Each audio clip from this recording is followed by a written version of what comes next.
I swear, the first time she said it, "It's just a massage," her voice carried a kind of calm that didn't match the air between us. The words were practical, steady, but her eyes, they lingered a moment too long, like she was trying to convince herself more than me. The room was quiet except for the hum of the small heater in the corner. It wasn't much, just a narrow apartment room she'd turned into a studio, soft amber lamps, folded towels stacked like thoughts she didn't want to unpack. The scent of lavender oil hung in the air, warm and almost heavy, the kind of smell that makes silence feel thicker. I sat on the edge of the table, pretending not to notice how my pulse was misbehaving. She stood across from me, sleeves rolled up to her elbows, her hair pinned loosely but never staying in place. She wasn't trying to be perfect, and maybe that's what made it impossible to look away. "Take a deep breath," she said. Her hands hovered before they touched me. Just a pause, small, invisible, but it was there. The kind of hesitation that makes your whole body aware of being seen.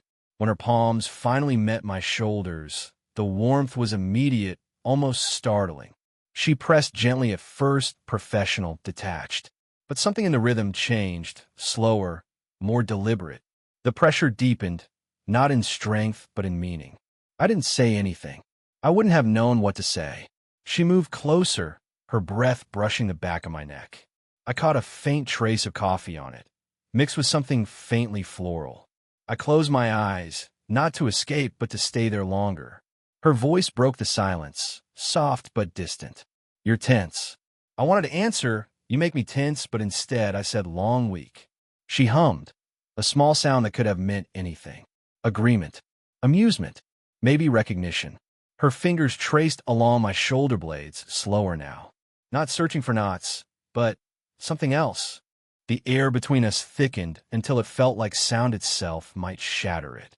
I turned my head slightly, just enough to see her out of the corner of my eye. Her face was calm, focused, but her bottom lip caught between her teeth betrayed her. "Too much pressure?" she asked. "No," I said. It came out lower than I meant. She nodded, but her hand stayed there a second too long before moving again. There was something unspoken circling both of us. Not lust, not exactly, more like a quiet recognition of something we weren't supposed to touch but couldn't ignore. The kind of tension that doesn't come from what's said but from what isn't. Outside, the evening light shifted through the blinds, cutting the room into thin, golden lines. Each one crossed her skin, her wrist, the slope of her neck. She caught me looking once and didn't look away. Her expression didn't change, but her hands stilled. Neither of us spoke. The heater clicked off, and the silence became almost unbearable. Then a sound. The door handle turned. She stepped back quickly, almost startled, like waking from a dream she wasn't ready to leave. I turned toward the sound, heartbeat in my throat. From the hallway, a voice called her name, a man's voice. She looked at me then, not with panic, but something quieter, heavier. "Stay here," she whispered, voice trembling just once. And before I could answer, she was gone, leaving only the smell of lavender and the warmth of her hands still burning on my skin. The next time I saw her, she didn't mention the night before. Neither did I. She opened the door like it was just another appointment. The same soft "come in," the same calm tone. But her eyes gave it away. They flickered too long before settling on mine. The lavender scent was lighter this time, mixed with rain from the open window. I stepped inside, trying not to look at the space where she'd stood so close to me. She closed the window, her fingers brushing the glass, and said, "You can lie down whenever you're ready." There was a tiredness in her voice I hadn't noticed before. Not exhaustion, more like someone who's used to keeping too much inside. I hesitated. "Rough day." She smiled, but it didn't reach her eyes. "They're all a little rough lately." Her wedding ring was gone. I hadn't noticed until that moment. A pale band of skin remained where it used to be. I turned away before she caught me looking. "You could talk about it if you want," I said. "I could," she answered, almost to herself. But then it stops being mine. When she placed her hands on my shoulders again, I felt the difference. The movements were slower, thoughtful. Not professional this time, personal, deliberate. I tried to stay still, but my pulse betrayed me. I could feel it, her noticing, pretending not to. Do you ever get tired of being careful? I asked. Her hands paused. What makes you think I'm careful? I almost laughed, but it came out too soft. You watch your words like they're glass. That made her stop completely. She stepped to the side, close enough that I could see the faint lines near her mouth. Not from age, but from holding back smiles. Maybe that's not a bad thing, she said. People can cut themselves on honesty. She reached for a bottle of oil on the counter, and for a second, her wrist brushed mine. Barely, but enough. My skin reacted before my mind did. She noticed. I know she did. Her breath hitched, quick then gone. I turned slightly, catching her watching me. You said it's just a massage, I said quietly. Her gaze didn't waver. It still is. But the way she said it, it didn't sound convincing anymore. Silence filled the room again. Only this time, it wasn't awkward. It was alive, full of everything we weren't saying. I wanted to ask her why she kept doing this. Why she let me come back. Why she looked at me like that and then pretended not to. But I already knew. Maybe she needed someone to see her without the history. Maybe I just wanted to be that person. When she finished, she didn't move away. Her hand stayed on my back a moment too long. Do you want some tea before you go? She asked, voice lower now. I turned to face her, inches apart. Yeah, I said. She nodded but didn't move. Her hand dropped to her side, brushing mine accidentally, or maybe not. Neither of us pulled away. Outside, the rain started again, slow against the window. And for a few seconds, we just stood there, two people pretending the world wasn't watching, breathing the same air, both afraid to move first. The tea started raining harder that night, sheets against the window. She poured the tea, her hands steady, but her eyes kept flicking toward me, like she was checking if I was still there. The steam fogged her glasses.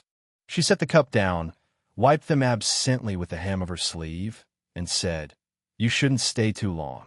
The neighbors like to talk. I half smiled. About what? Anything that isn't their own life. Her tone was sharp, but the way she avoided my eyes softened it. I nodded, pretending to agree, though I didn't move.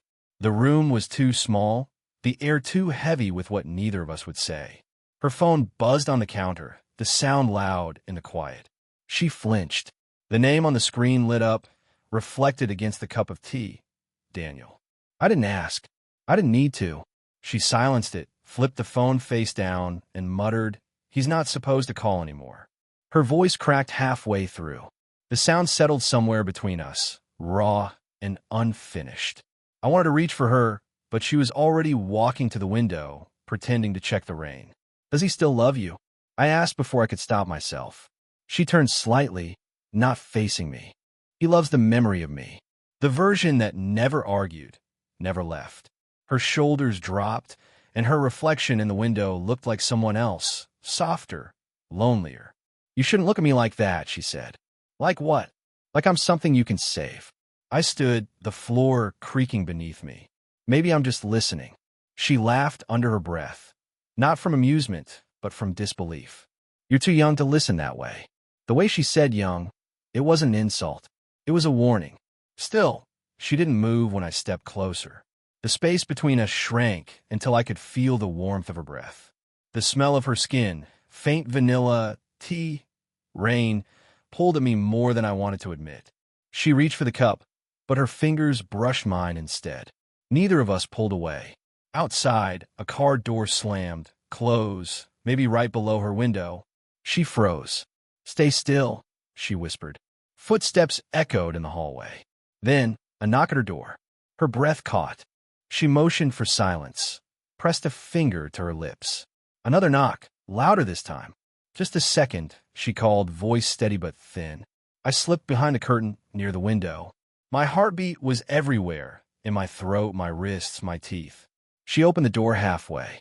A woman's voice, familiar, casual. Hey, I saw your light. Thought I'd bring back your book. They spoke briefly. Normal words. Small talk. But her laugh, it sounded too careful, too placed. When the door closed again, she leaned against it, exhaling hard. I stepped out. You okay? She looked at me, eyes wide, pulse visible at her neck. This is wrong, she whispered. I know. Her hands trembled as she reached to fix her hair, but I caught her wrist gently. For a moment, neither of us breathed. The rain softened, but the world stayed silent. Her hand stayed in mine, unresisting. Her eyes met mine, not asking, not denying, just caught in the space where choices stop meaning anything. We didn't kiss, but we could have, and that almost was worse. When she finally turned off the lights, only the rain glow from the street lamp slipped through the blinds. It painted the room in soft gold and shadow. Neither of us had spoken since the knock on the door. She'd sat on the couch, hands folded tightly, like holding herself together. I stood for a while, pretending to look at the books on her shelf. Old novels, anatomy guides, a framed photo turned face down. "You should go," she said quietly. "I know," but I didn't move. She looked up then, tired, beautiful, defensive. "You don't. If you did, you'd already be out the door. I don't want to leave you like this." "Like what?" "Like you're pretending this doesn't mean anything." Her eyes narrowed, not angry but scared. "You're 25. You think everything means something." I stepped closer. "You think age gives you the right to decide what matters to me." Her breath hitched, just enough to notice. "It gives me the right to protect you." "From what?" She didn't answer. She stood instead, slow, deliberate, like every movement cost her. When she reached me, the space between us felt electric. I could hear her heartbeat, or maybe it was mine. "For me," she said. The honesty in it almost broke me. She reached up to brush her hair behind her ear, but her hand shook. I caught it before she could hide it, holding her wrist lightly. Her skin was warm, pulse fast. "Then stop," I whispered. "Stop calling me. Stop letting me come here." Her lips parted. "You think I haven't tried?" She took a half step closer, so close the air between us thinned into nothing. "Every time you leave," she said, "I tell myself that's the last time. And then I hear your voice again." She looked up at me, eyes wide, glassy. "You make me remember what it's like to want something I shouldn't." My throat tightened. "Then maybe we both should stop pretending." She laughed once, soft and broken. "You don't know what that would cost." "Then tell me." Her hand came to my chest, almost without thought. Her fingers curled slightly, feeling the beat beneath her palm. "Everything," she whispered. I covered her hand with mine. "Maybe it's worth it." Her breath caught. Her head tilted just enough that her hair brushed my cheek. I could smell her shampoo, something citrus and faintly sweet. My hand found her jaw, slow, unsure, thumb grazing her skin.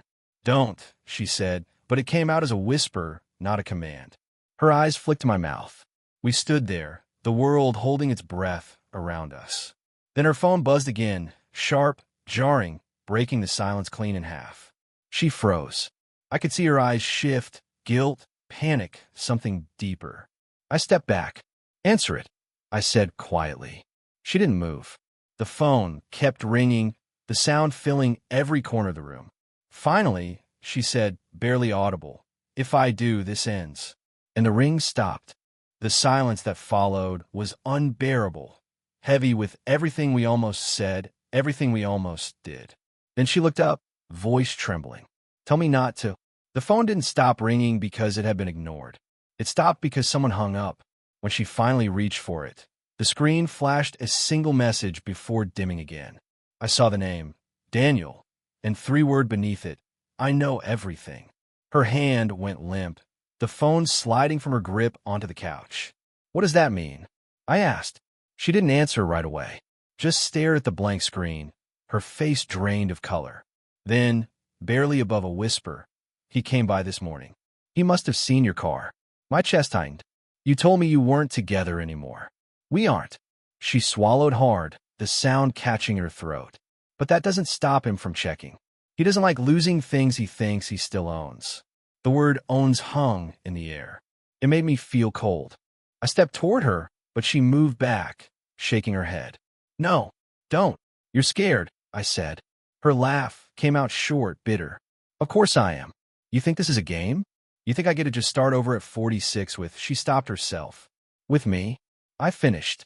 Her silence was answer enough. I took another step closer. She didn't move away this time. Her breathing quickened, shallow. "I didn't mean to make you a secret," she said. "You were supposed to be temporary, something quiet, something that didn't leave marks." My voice came out rough. "Too late."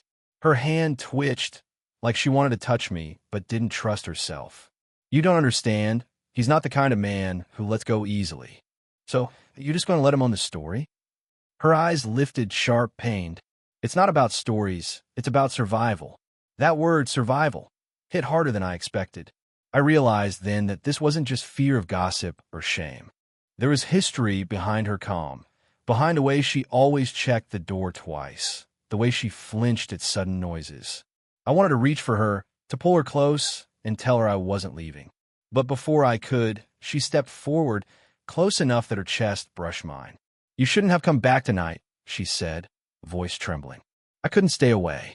Her hand rose, almost on its own, to my face. Her thumb traced along my jaw, lingering near my mouth. She looked up, eyes full of everything she'd tried to hide. Then she said quietly, "He'll come here." The sound of those words, not loud but final, made the air between us shift. I caught her wrist gently, feeling her pulse racing beneath my fingers. Then let him. I'm not running. You don't know him, she said. Then tell me. Her gaze held mine for a long, unbearable moment. Then, softer than breath, if I tell you, you'll never see me the same way again. The thunder outside cracked like it had been waiting for that line. She stepped closer, close enough that her breath warmed my neck, and whispered, I wasn't the only one he hurt. And before I could speak, she turned off the lamp, leaving us in the dark, the sound of rain and her words still echoing between us. The room was darker now, thunder still rolling somewhere far beyond the walls. The air between us had thickened into something that felt alive, breathing, waiting. She stood by the window, rainlight glinting off the wet streaks on the glass. Her reflection looked softer, almost ghost-like. When she finally turned, her eyes found me right away, like she hadn't stopped watching, even when I thought she had. Say something, she said. Her voice barely carried over the rain. I don't know what you want me to say. Then say what you mean. I took a slow step toward her. You already know what I mean. Her arms folded, then dropped. Don't do that. What? Don't make this harder. I moved closer anyway, each step a quiet rebellion. You think not saying it makes it easier? Her breath shook.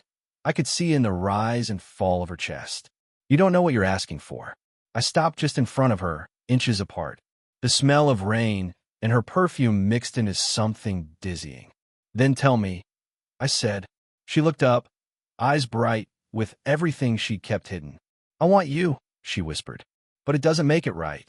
Her confession hit like a pulse through the air. My hands found her arms, not pulling, just steadying her. She didn't move away. Maybe right and wrong don't matter right now, I said. They do, she said softly. Because when this ends, and it will, I'll be the one left standing in the wreckage. Then let me stand there with you.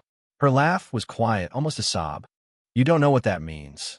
I brushed a strand of damp hair from her face, my fingers trembling just slightly. She closed her eyes at the touch, not out of fear, but surrender. You shouldn't touch me like that, she whispered. Then tell me to stop. She didn't. For a long moment, the world outside vanished. No thunder, no past, no consequences. Just the sound of our breathing, the weight of a choice neither of us was ready to make. Then she opened her eyes, and I saw it. The decision already made, quiet but certain. She leaned in, forehead resting against mine. If I let this happen, she said, you will think it means forever. But for me, it can only mean now. Her words landed like truth always does, painful, clean, final. I exhaled, my hands still at her sides, my heartbeat matching hers. Then now is enough, I said. We stayed there. No kiss, no motion, just that closeness that said everything a touch couldn't. When she finally stepped back, her hand brushed mine one last time, deliberate, gentle. Her voice was steady again, but her eyes gave her away. You should go before I forget who I'm supposed to be. I nodded, but I didn't move right away. I already did, I said. She closed her eyes, a single tear catching in the light, and whispered, I know. And in that silence, we both understood. Love hadn't saved us. It had only made us real. Morning came soft and gray, the kind that blurs the edges of everything. Rain still clung to the window, dripping in slow trails. The storm had passed, but the quiet it left behind was heavy, like the world was catching its breath. She sat at the kitchen table, her hair undone, mug clasped between both hands. When she saw me in the doorway, she didn't startle, just looked up, tired but peaceful, as if she'd already decided something. "You're still here," she said. I nodded. Didn't want to leave you alone. A smile tugged at the corner of her mouth, small but real. "You think I'm fragile?" "I think you're human," I said. "That's harder." Her gaze softened, eyes tracing the space between us like she was memorizing it. "You shouldn't be so kind to me," she murmured. "It makes it harder to let you go."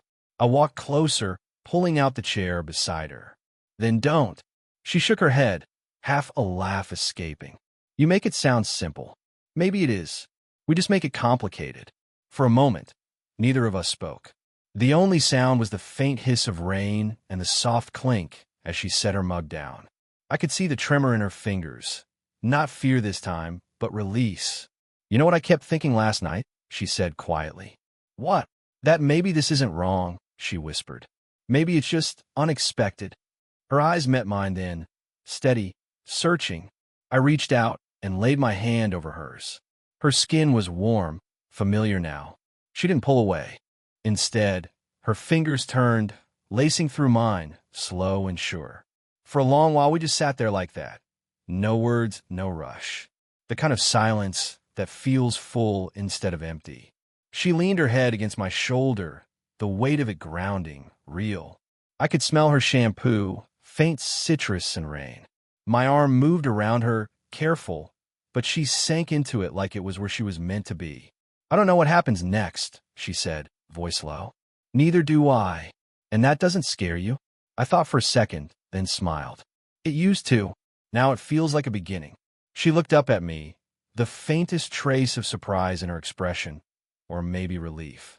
I brushed a thumb along her cheek, wiping a stray strand of hair away. She caught my hand, held it there for a moment longer than necessary. Then, softly, she leaned in, not a kiss, not quite. Just her forehead resting against mine, her breath warm against my lips. A promise without words. Outside, the clouds were breaking, sunlight spilling in stripes across the floor. "Maybe," she said, smiling now, "we stop worrying about the rules for a while. Maybe we just let it be," I said. And in that small kitchen, with her hand in mine and the rain easing to silence, it finally felt like enough. Not perfect, not forever, just real. Did you enjoy the story? What kind of stories would you like to hear next?